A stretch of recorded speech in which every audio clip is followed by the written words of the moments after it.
Assalamu alaikum أعزائي الطلاب. This is a practical about estimation of blood urea. We can see from the title it is not serum creatinine, not serum uric acid. It is blood urea.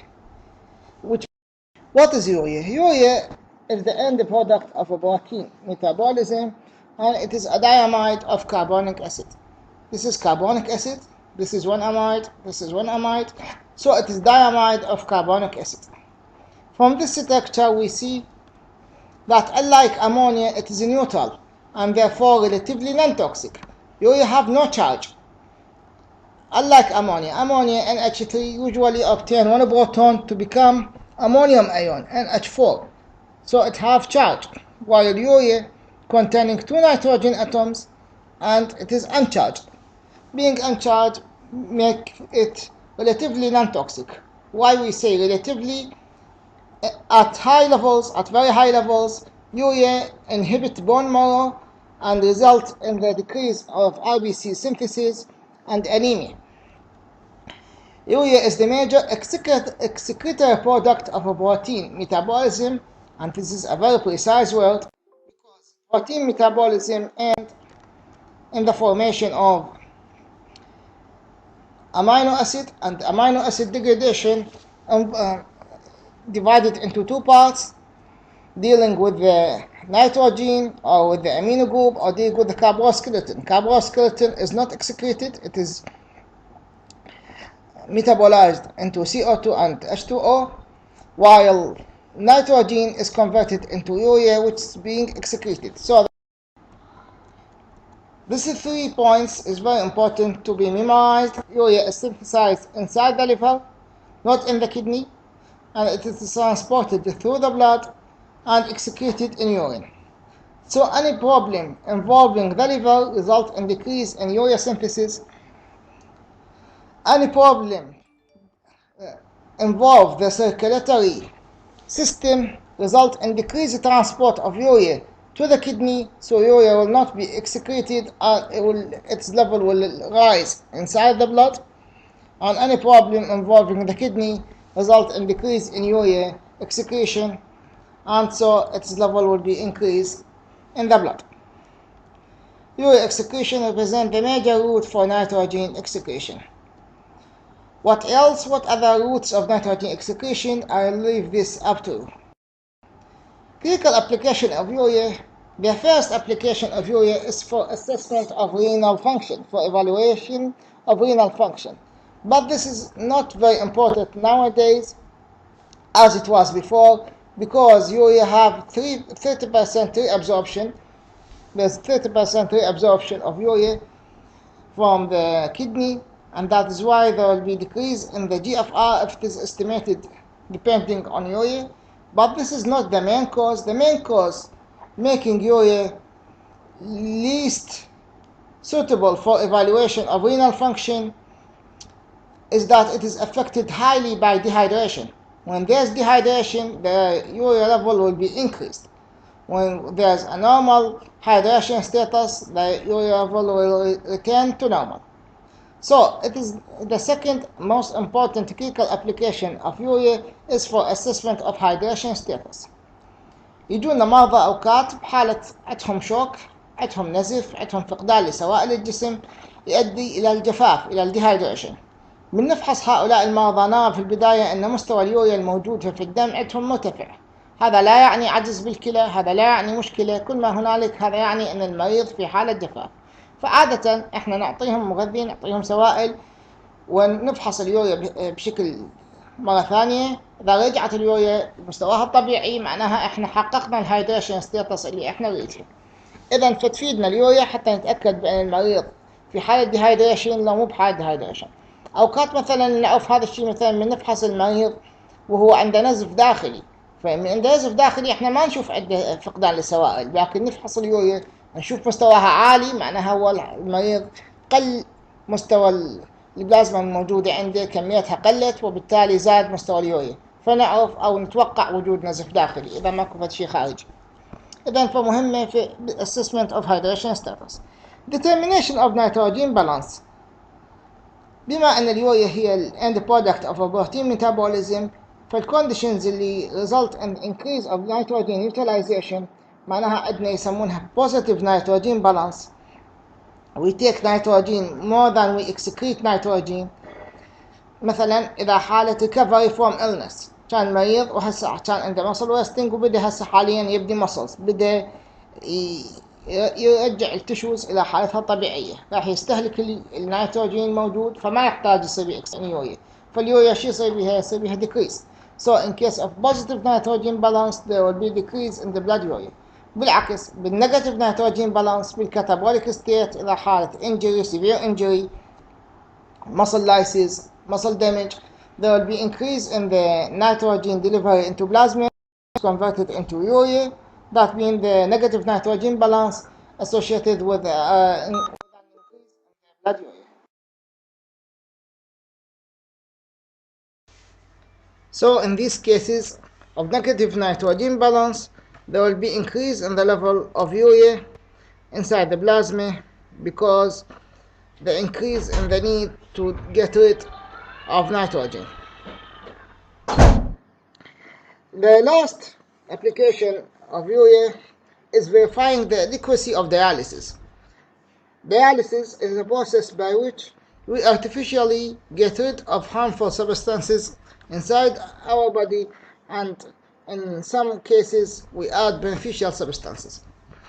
Patients with chronic renal disease, when they reach end stage renal failure, that means the kidney is no longer effective in the filtration of harmful substances and the excretion of harmful substances, we need an alternative way to get rid of these substances. So we do what is called artificial dialysis. إذا نستخدم dialysis هو غسيل كلوي. أكو نوعين، نوع دموي، نوع يعتمد على غشاء البريتونيوم. بالحالتين فائدة الغسيل هو أن نتخلص من المواد الضارة ونضيف بعض المواد المفيدة. فنستخدم الارتفيشال دياليسيس اللي هو عبارة عن جهاز ندخل داخله البلازما ونضيف سائل يحتوي على المواد المفيدة اللي احنا نريدها، وطبعا لا يحتوي على المواد الضارة. وبين البلازما وبين هذا السائل يكون اكو غشاء يسمح بانتقال المواد، فبسبب الاختلاف بالتركيز راح تنتقل المواد الضارة من البلازما إلى هذا السائل وتنتقل المواد المفيدة من السائل للبلازما، وهي هو أساس عملية الفلترة. نفس الفكرة اللي تستخدمها الكلية احنا نستخدمها كأنما كلية صناعية، جهاز خارجي نتخلص به من المواد. So in this patient, when we do dialysis, we should avoid what is called over-dialysis. What do we mean by this over-dialysis? Because this membrane presence in the dialysis device is not really selective, it's only depend on the difference in the concentration. So sometimes if we do over-dialysis, we will lose some beneficial substances, some water-soluble vitamins, some amino acid presence in the plasma. All of them also may be excreted, and we need to prevent this. So we measure the urea after dialysis. If the blood urea decreased to less than normal, this means we have done an over-dialysis. Let us say the normal level of blood urea is from 15 to 40 milligram per deciliter.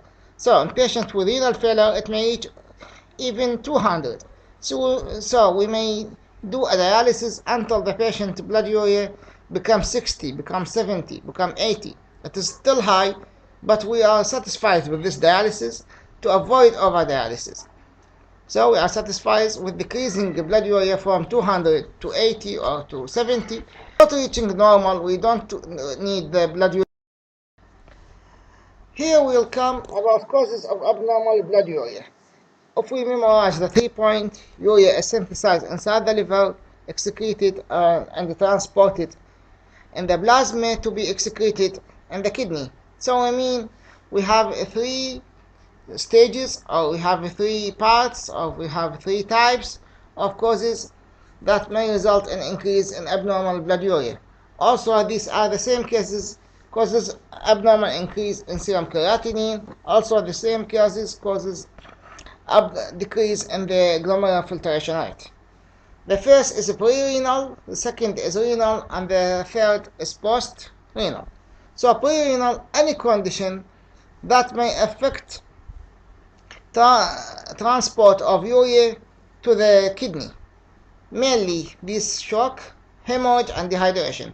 All of these share the same mechanism by which there is decrease in the plasma volume. So when there is decrease in the plasma volume, the body will prefer to pump this small amount of blood to vital organs such as heart, lung, and avoid pumping it to the kidney.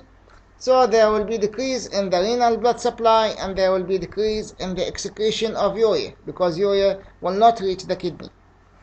So in these three conditions, shock, hemorrhage, dehydration mainly, there will be decrease in the transport of urea from its site of synthesis, which is the liver, to its site of elimination, which is the kidney. In cases of congestive heart failure, there will be no decrease in the blood volume, but also because the heart is in failure state, it will not pump the plasma or the blood to the kidney effectively, so there will be decrease in the renal blood supply.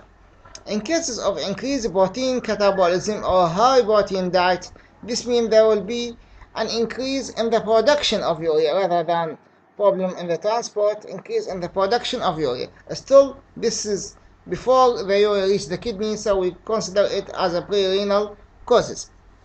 Renal causes simply mean any disease affecting the kidney. Acute or chronic renal failure, glomerulonephritis, tubular necrosis, renal diseases, all of these are diseases affecting the kidney, making it incapable to excrete urea effectively. Post-renal causes, that mean there will be an obstruction to the output to the urinary tract. In male, the most common cause is enlargement of a prostate, which is benign prostatic hypertrophy. And female, the most common cause is the urinary stone. These are very important to be memorized. You are usually asked about it, the causes of increased blood urea. Less important is the causes of decreased blood urea. Mainly it is because of low protein diet or liver disease. Also in pregnancy, there will be increase in the size of the plasma, so the increase in the volume of distribution and result in decrease in the concentration of a lot of substances, including including urea.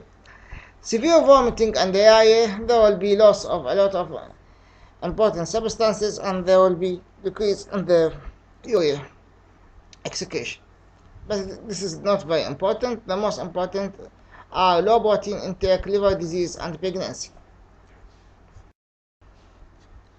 The three important notes to be kept in mind regarding estimation of blood urea. The first is urea is freely diffusible in and out of the RBCs and the plasma, so it can be measured in whole blood, plasma, and serum. This is an explanation. You may be asked about why we can measure urea in whole blood, plasma, or serum, because urea is uncharged and freely diffusible in and out of the RBCs. لهذا الشيء قلنا ممكن نقيس blood urea مو إلا نقول serum urea. But whole blood should be deproteinized to eliminate HB interference. If we choose to measure urea in whole blood, we should deproteinize it, remove the proteins from it, to eliminate the effect of hemoglobin interference, because hemoglobin interferes with the estimation of blood urea. Lastly, sample used for urea analysis should be analyzed within several hours of collection, 2 to 3 hours usually, to avoid the effect of bacterial action. Why? Because bacteria contain the enzyme urease that can destroy urea, converting it into ammonia. So this lysis of urea into ammonia will interfere with our method of estimation, because we also depend on urease. So this is important. The principle of estimation of blood urea, as we have said, depending on urease method. That means we have in the working reagent the urease enzyme. Urease enzyme will convert urea into ammonia and CO2. And here salicylate and hypochlorite in the second reagent, which is called the color reagent, will react with the ammonium ion formed with this ammonia to form a green complex. So the principle is easy. Urea first is hydrolyzed by urease into ammonia and CO2, then ammonia reacts with salicylate and sodium hypochlorite and the reagent, the color reagent, to develop a green color complex. This is the rapid method for estimation of a blood urea. We have a slow method and rapid method. We here use the urease method, the rapid method. We should have prepared 3 tubes: blank tube, standard tube, and test tube. Usually in our experiment, we have already prepared the blank tube and used it to set the calorimeter, so we don't use this. We satisfied with 2 tubes, one standard and the other test. In each tube we put 1 milliliter of working reagent which containing the enzyme urease, and in the standard tube we add 10 microliter of the standard that contain the known concentration of urea, and in the test tube we add 10 microliter of serum containing the unknown concentration of urea. We mix and stand in room temperature for 5 minutes to give time for the urease to convert urea into ammonia. Then we add the color reagent containing sodium hypochlorite and salicylate to react with the ammonium ion. We add 200 microliter in the standard and the test, also of course in the blank, but we have already done this step. So this 200 microliter containing sodium hypochlorite and salicylate will react with the ammonium ion to give the green color complex. So we mix and stand at room temperature for 10 minutes to give time for this complex to be formed.